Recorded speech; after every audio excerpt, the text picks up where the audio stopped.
বাংলা একাডেমির বই পরিচিতিতে আপনাদের স্বাগতম।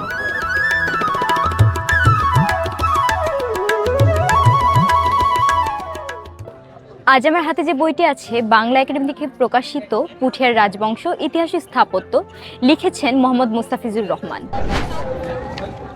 আচ্ছা, এই বইটি পড়ে আমরা কি জানতে পারবো? এই বইটিতে পুঠিয়ার রাজবংশ সম্পর্কে আলোচনা করা হয়েছে এবং আরও যুক্ত করা হয়েছে তাদের কর্মতালিকা।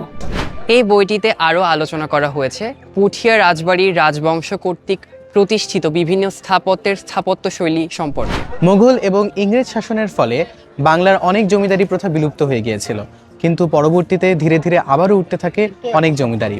পুঠিয়ার রাজবাড়ি ঠিক এমনই একটি জমিদার বাড়ি।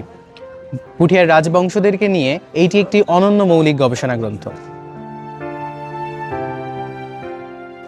বিখ্যাত পুঠিয়ার রাজবংশ সম্পর্কে বিস্তারিত জানতে চাইলে বইটি পড়তে পারেন। বইটি প্রথম প্রকাশকাল জানুয়ারি 2017, পাওয়া যাচ্ছে বাংলা একাডেমির স্টলে। মুদ্রিত মূল্য মাত্র 540 টাকা।